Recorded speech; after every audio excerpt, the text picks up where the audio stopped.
नमस्कार। राज्य शिक्षा शोध एवं प्रशिक्षण परिषद बिहार पटना में आपका पुनः स्वागत है। बच्चों, आज की कक्षा में हम कक्षा 10वीं की विषय हिंदी की काव्य खंड के पाठ संख्या 1 जो कि पद है और यह पद गुरु नानक द्वारा रचित है। आज हम इसे पढ़ेंगे, गुरु नानक के विचारों से अवगत होंगे और साथ ही साथ उनके पदों के अर्थों को भी जानेंगे। तो बच्चों, गुरु नानक के पद को पढ़ने से पहले आइए हम गुरु नानक का एक संक्षिप्त परिचय जानें। बच्चों, आपको स्क्रीन पर जो तस्वीर दिखाई दे रही है, यह तस्वीर है गुरु नानक जी की। गुरु नानक का जन्म 1469 ईस्वी में तलवंडी ग्राम में हुआ, जिला लाहौर। इनका जन्म स्थान नानकाना साहब कहलाता है, जो वर्तमान में पाकिस्तान में अवस्थित है। इनके पिता का नाम कालूचंद खत्री था। इनकी माता का नाम तृप्ता था और गुरु नानक जी की पत्नी थी सुलक्षणी। बच्चों, गुरु नानक जी के परिवार में और उनका जन्म और जन्म स्थान के विषय में हमने जाना कि उनके परिवार में कौन कौन थे, उनका जन्म कहाँ हुआ। अब आइए हम उनके साहित्यिक परिचयों से भी अवगत हो लें। गुरु नानक का काल भक्ति काल है। बच्चों, हिंदी साहित्य का इतिहास 4 कालों में विभक्त है। पहला काल है आदिकाल, दूसरा भक्ति काल, तीसरा रीति काल और चौथा आधुनिक काल। गुरु नानक भक्ति काल के कवि हैं। भक्ति काल भी 2 धाराओं में बटी हुई थी, एक निर्गुण धारा और दूसरा सगुण धारा। गुरु नानक निर्गुण धारा के अंतर्गत आते हैं। निर्गुण धारा क्या है? निर्गुण का अर्थ होता है जिसका न रंग है, न रूप है, न आकार है। वैसी भक्ति, जिस भाव से हम भक्ति कर रहे हैं, जिस आराध्य की भक्ति करते हैं, उनका न रंग है, न रूप है, न आकार है, वह भक्ति निर्गुण भक्ति कहलाती है। और ठीक इसके विपरीत जिसका रंग, रूप, आकार हो, वह धारा सगुण धारा की भक्ति कहलाती है। तो बच्चों, गुरु नानक के विषय में जब हम जानेंगे तो गुरु नानक भक्ति काल के निर्गुण धारा के कवि कहलाते हैं। धाराएं भी 2 शाखाओं में विभक्त हैं। जैसे निर्गुण धारा की 2 शाखाएं थीं। प्रथम शाखा ज्ञानाश्रयी शाखा और द्वितीय शाखा प्रेम मार्गी शाखा। गुरु नानक की अगर हम बात करें तो गुरु नानक ज्ञान मार्गी शाखा के कवि कहलाते हैं। ज्ञान मार्गी क्या होता है? मार्ग का अर्थ होता है रास्ता। ज्ञान के मार्ग से ईश्वर को प्राप्त करना, यह ज्ञान मार्गी। और प्रेम के मार्ग से जो ईश्वर को प्राप्त करते हैं, वह प्रेम मार्गी। ठीक ऐसे ही सगुण में भी 2 मार्ग होते हैं, एक रामाश्रयी और दूसरा कृष्णाश्रयी। जो राम के आराध्य हुए, जिन्होंने राम को आराध्य माना, वे रामाश्रयी, और जिन्होंने कृष्ण को अपना आराध्य माना, वे कृष्णाश्रयी। लेकिन आज हम गुरु नानक को पढ़ रहे हैं, तो हम गुरु नानक के विषय में यह जानेंगे कि गुरु नानक भक्ति काल के निर्गुण धारा के ज्ञानाश्रयी शाखा के कवि थे। हिंदू और मुसलमान दोनों की समान धार्मिक उपासना पर इन्होंने बल दिया है। इनका मानना था कि हिंदू या मुसलमान दोनों जिस रीति से भी अपनी धार्मिक उपासना करते हैं, वे सभी सम्माननीय हैं। वर्णाश्रम व्यवस्था और कर्मकांड का विरोध। इन्होंने कबीर के समान ही वर्णाश्रम व्यवस्था का विरोध किया और कर्मकांडों का भी विरोध किया। निर्गुण ब्रह्म की भक्ति का प्रचार। इन्होंने निर्गुण ब्रह्म की भक्ति का प्रचार किया। अभी अभी मैंने बताया था कि निर्गुण ब्रह्म कौन है। निर्गुण ब्रह्म वह है जिसका ना रंग है, ना रूप है, ना आकार है। वैसे ईश्वर की भक्ति निर्गुण ब्रह्म की भक्ति कहलाती है। इन्होंने व्यापक देशाटन किया और यहाँ तक कि मक्का मदीना की भी इन्होंने यात्रा की। मुगल सम्राट बाबर से गुरु नानक की भेंट हुई थी। गुरु नानक ने सिख धर्म का प्रवर्तन किया था।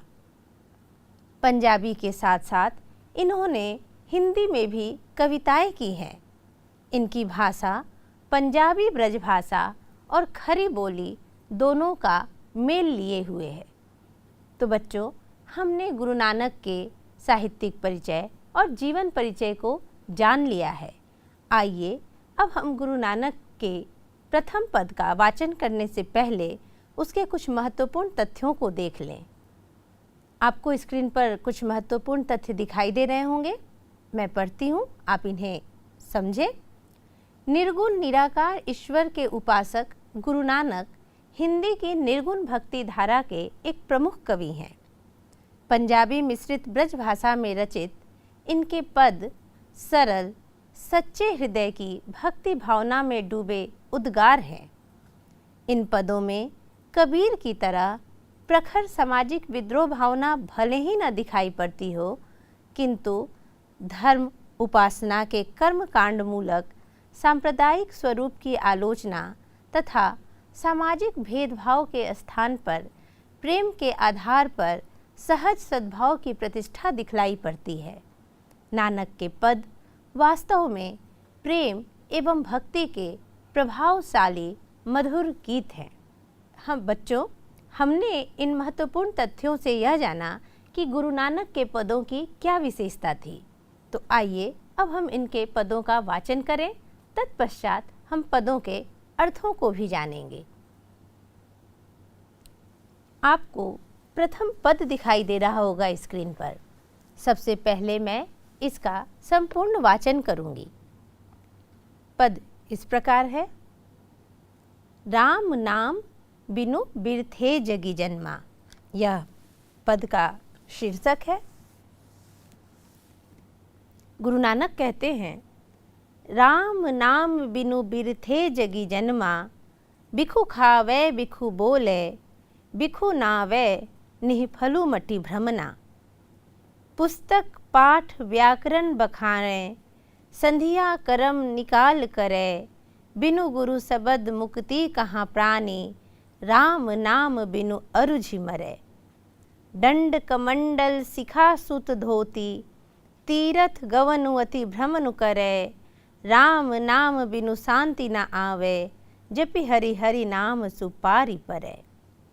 जटा मुकुट तन भस्म लगाई, वसन छोड़ि तन नगन भया, जेते जिय जंत जल थल महियल, जत्र तत्र तू सर्व जिया।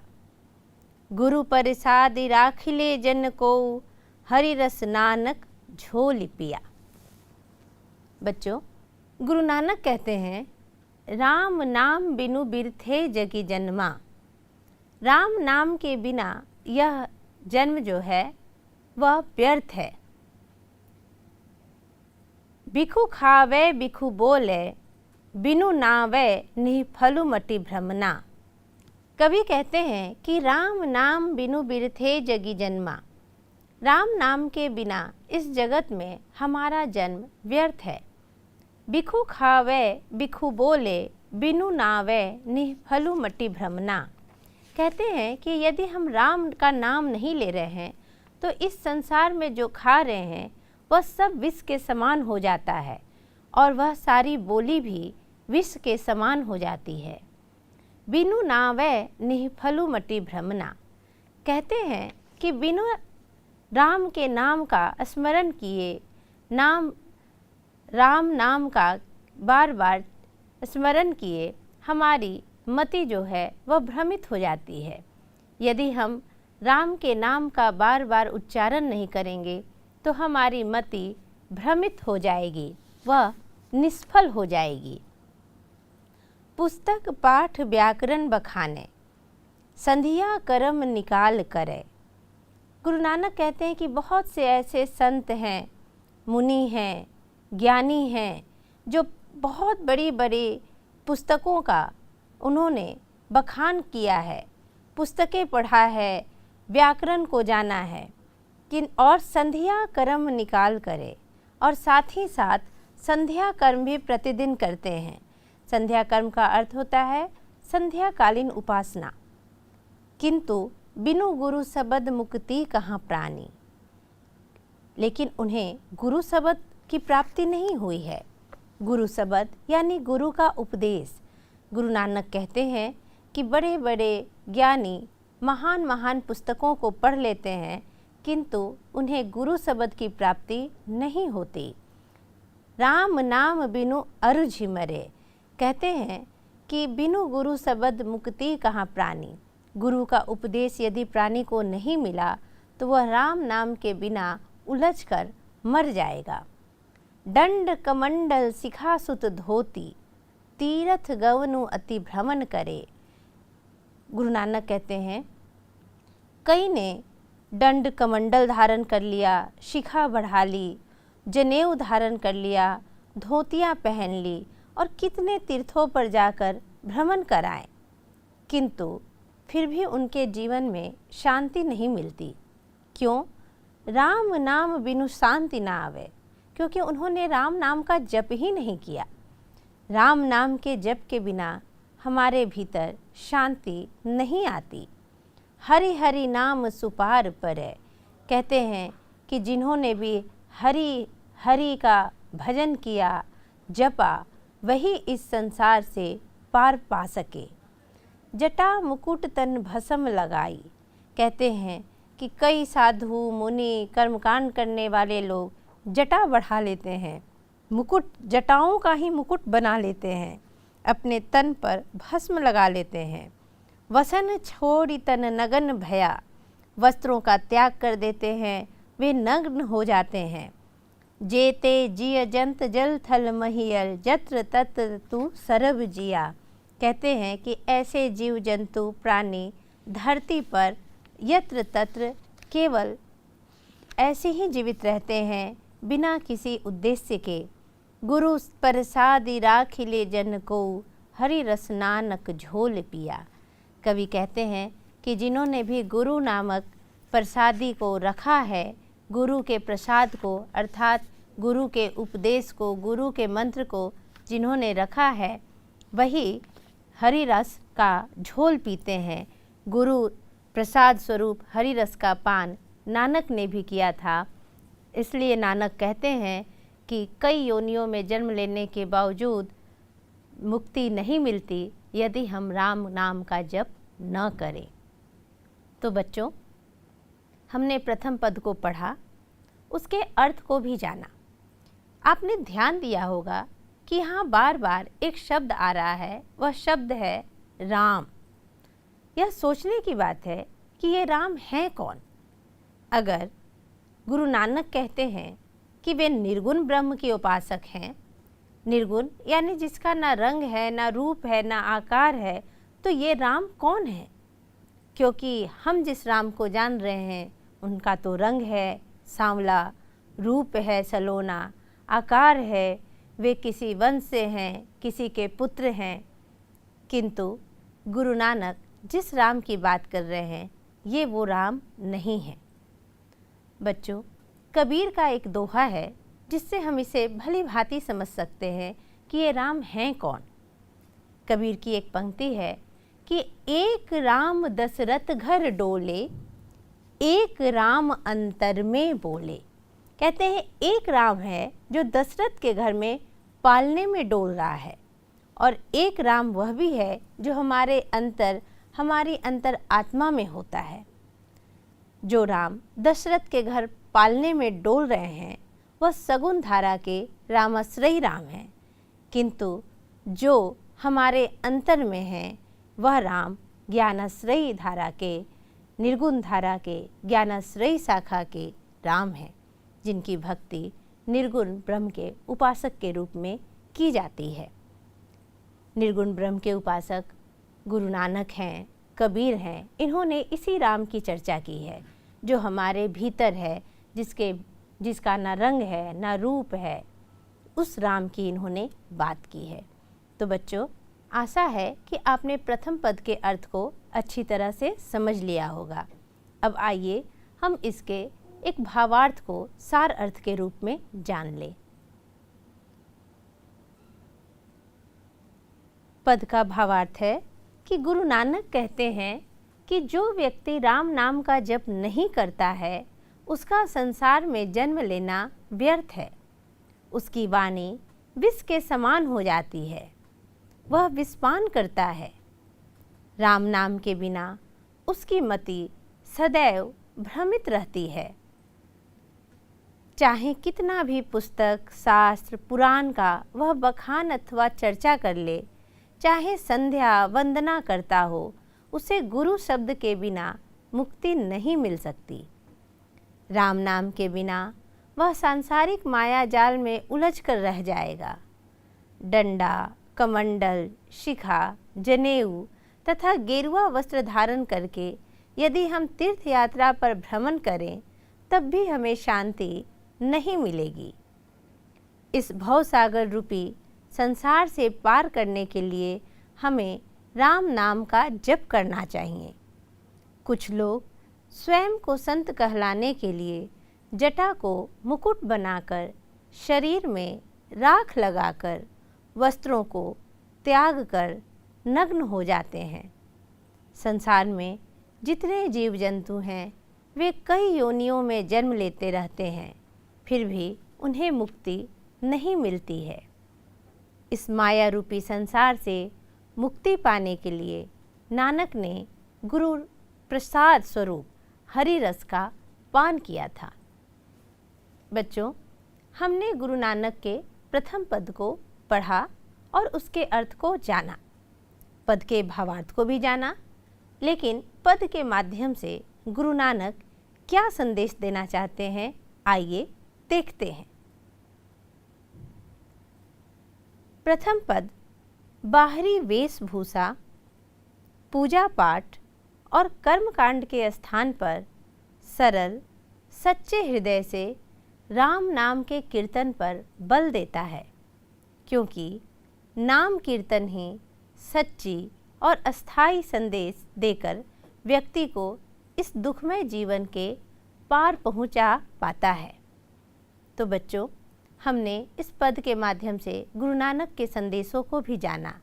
आइए अब हम दूसरे पद का वाचन करते हैं। दूसरा पद आपके स्क्रीन पर है। गुरु नानक कहते हैं, जो नर दुख में दुख नहीं माने, सुख स्नेह अरु भय नहीं जाके, कंचन माटी जाने, नहीं निंदा नहीं अस्तुति जाके, लोभ मोह अभिमाना, हरस शोक ते रहे नियारो, नाही मान अपमाना, आशा मनसा सकल त्याग के, जगते रहे निराशा, काम क्रोध जेहि पर से नाहीन, तेहि घट ब्रह्म निवासा, गुरु कृपा जेहि नर पे कीन्ही, तिनियह जुगति पिछानी, नानक लीन भयो गोविंद संग, ज्यो पानी में पानी। कवि कहते हैं कि जो व्यक्ति, जो नर दुख में दुख नहीं मानता है, यानी दुख की घड़ी में भी वह दुख अनुभव नहीं करता बल्कि समान भाव से रहता है, वह व्यक्ति जो सुख, स्नेह और भय जिसके मन में व्याप्त नहीं है, जो कंचन को भी यानी सोने को भी माटी के समान समझता है, नहीं निंदा नहीं अस्तुति जाके, ना ही वह किसी की निंदा करता है, ना ही वह किसी की प्रशंसा करता है, लोभ मोह अभिमाना, ना ही उसके भीतर किसी प्रकार का लोभ होता है, ना ही मोह ना ही अभिमान, हरस शोकते रहे नियारो, जो हर्ष और शोक दोनों से अलग रहता है, पृथक रहता है, कै जग ते रहे निराशा, और वह जग से निराश रहता है। यहाँ निराश का अर्थ है जग से उदासीन रहता है, किसी प्रकार की आकांक्षा नहीं करता। काम क्रोध जेहि पर से नाहिन, तेहि घट ब्रह्म निवासा, जिसके हृदय में काम क्रोध नहीं होता, वो इन्हें स्पर्श नहीं करता, वैसे ही लोगों के हृदय में, घट में, शरीर में ब्रह्म का निवास होता है। बच्चों, गुरु नानक कहते हैं कि जो व्यक्ति दुख के घड़ी में भी दुखी नहीं होता, समान भाव से रहता है, जो हर्ष और शोक में भी बहुत विचलित नहीं होता, जो ना ही किसी की निंदा करता है, ना ही किसी की प्रशंसा करता है, जिसके भीतर ना काम है, ना क्रोध है, ना किसी प्रकार की इच्छा, लोभ, मोह है, ना ही अभिमान है, वैसे ही व्यक्ति के शरीर में ब्रह्म का निवास होता है। आगे वे कहते हैं, गुरु कृपा जेहि नर पे किन्हीं, तिन्यह जिगुति पिछानी, नानक लीन भयो गोविंद संग, ज्यो पानी संग पानी। कवि कहते हैं कि गुरु की कृपा जिन पर होती है वही लोग इस युक्ति को पहचान पाते हैं, यानी उन्हें ही यह गूढ़ चीज़ पता चलती है कि हमारे भीतर किन किन प्रकार के भावों का न होना आवश्यक है। गुरु नानक कहते हैं कि यह युक्ति जिन्होंने पहचान लिया कि हमारे भीतर न काम होना चाहिए, न क्रोध होना चाहिए, न लोभ, न मोह, न मद, न ईर्ष्या, वैसे लोग के ही शरीर में ब्रह्म का निवास होता है। और नानक ने इस युक्ति को पहचान लिया था। यही कारण है कि नानक लीन भयो गोविंद संग, ज्यो पानी में पानी। नानक गोविंद के संग लीन हो गए, यानी ब्रह्म में एकाकार हो गए। जैसे पानी में पानी मिल जाता है, पानी में अगर पानी मिल जाए तो बीच में कोई अलगाव नहीं होता। आप पहचान नहीं सकते कि कौन सा पानी घड़े का है, कौन सा पानी दूसरा है, कौन सा पानी पहले का है। पानी जैसे पानी में मिल जाता है, उसमें कहीं कोई अलगाव नहीं होता, किसी प्रकार का दुराव नहीं होता। वैसे ही गुरु नानक ने भी इन सारी युक्तियों को जान लिया था और वे भी लोभ, मोह, मद, निराशा, प्रशंसा, निंदा सभी से दूर हो गए थे। और नानक कहते हैं कि ऐसे सभी लोग के हृदय में ब्रह्म का निवास होता है और वे अपने गोविंद के संग, अपने आराध्य के संग वैसे ही लीन हो जाते हैं जैसे पानी में पानी होता है। तो बच्चों, आज हमने दूसरे पद के अर्थ को भी जान लिया है। अगले वीडियो में हम इस पद से संबंधित कुछ महत्वपूर्ण बिंदुओं और साथ ही साथ शब्द निधि और प्रश्न उत्तर को देखेंगे। आज के लिए धन्यवाद।